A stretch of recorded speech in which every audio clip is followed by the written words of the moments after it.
দ্বিধা নাই।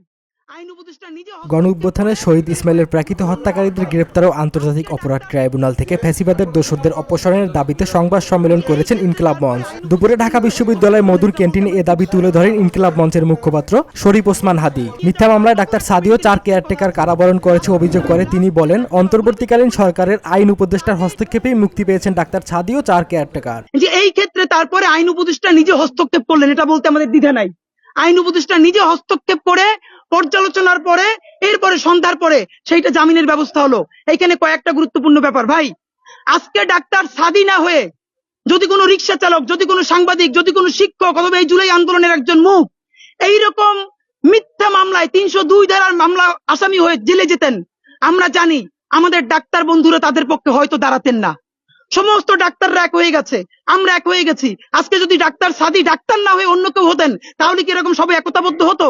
আমরা বিশ্বাস করি না বাংলাদেশের মানুষ এত ভালো না, এত সবাই গিয়ে থাকতো না। ইনকিলাব মঞ্চের মুখপাত্র শরীফ ওসমান হাদি বলেন, গত বছরের 7 সেপ্টেম্বর হাতিরঝিল থানায় শহীদের স্ত্রী লাকি আক্তার 17 জনের নাম উল্লেখ করে 51 জনের বিরুদ্ধে মামলা করেন, কিন্তু গেল 4 মাসে কাউকে গ্রেপ্তার করা হয়নি বলে মন্তব্য করেন হাদি। আপনারা মনে রাখবেন যে জুলাইয়ের ঘটনা এবং মামলাটি করেছেন লাকি আক্তার, শহীদ ইসমাইলের স্ত্রী, তিনি এই মামলাটি করেছেন। মামলাটি রুজু করা হয়েছে 7 সেপ্টেম্বর হাতিরঝিল থানায় 51 জন আসামিকে উল্লেখ করে।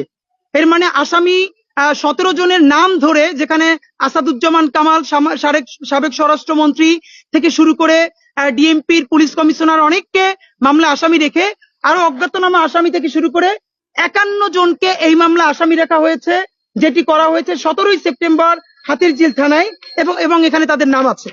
তো 17 সেপ্টেম্বর 2024 থেকে আপনার 17 জানুয়ারি 2024, এর মানে অক্টোবর, নভেম্বর, ডিসেম্বর, জানুয়ারি, অলমোস্ট 4 মাসের বেশি সময় ধরে এই থানা অথবা আন্তর্জাতিক অপরাধ ট্রাইব্যুনাল একজন আসামিকেও গ্রেপ্তারও করে নাই, গ্রেপ্তারের জন্য চেষ্টাও করে নাই। তানভীর হোসেন জোহাকে ফ্যাসিবাদের সহযোগী মন্তব্য করে ডাক্তার সাদির বিরুদ্ধে মিথ্যা মামলার ঘটনা, তার বিরুদ্ধে আইনি ব্যবস্থা নেওয়াও আহ্বান জানান শরীফ ওসমান হাদি। যেই জোহার বিরুদ্ধে শত শত অ্যালিগেশন আছে, যে সে মানুষকে শুধু হয়রানি করে নাই, মিথ্যা মামলা দিয়েছে। আমাদের কাছে গতকালকে বিদেশ থেকে এক ভাই পাঠিয়েছে, তাকে এই জোহার নেতৃত্বে তাকে গুম করে রাখা হয়েছে, ডিবিতে 4 দিন থেকে আটক করে রাখা হয়েছে, তারপরে তাকে প্রকাশ করা হয়েছে। এই জোহা এখনো কিভাবে, আপনারা কি মনে করেন এই জোহা যদি এই আইসিটিউতে থাকে তাহলে আজ হোক কাল হোক খুনি হাসিনা যেরকম মিথ্যা ট্রাইব্যুনাল করে মানুষদেরকে ফাঁসি দিয়েছে, আজ থেকে 5 বছর পরে এই ট্রাইব্যুনালের যৌক্তিকতা নিয়ে মানুষ প্রশ্ন তুলবে না? যেই পরিবারগুলো জেলে আছে, জোহার কারণে নির্যাতিত হয়েছে, গুম হয়েছে, তারা প্রেস ব্রিফ করে বলবে না যেমন একটা ট্রাইব্যুনাল নতুন বিচার করছে যেখানে আমাদেরকে গুম করেছিল যারা, তারাও এটার প্রসিকিউটর ছিল। সুতরাং জুলাই গণহত্যার নির্মোহ সঠিক বিচারের দাবিতে আমরা চাই আজকের মধ্যে জোহাকে পাবলিক প্রসিকিউশন থেকে, আন্তর্জাতিক অপরাধ ট্রাইব্যুনাল থেকে প্রসিকিউটর হিসেবে তাকে প্রত্যাহার করে নিতে হবে। মাহমুদ রাহাত, বিওডি বাংলা, ঢাকা।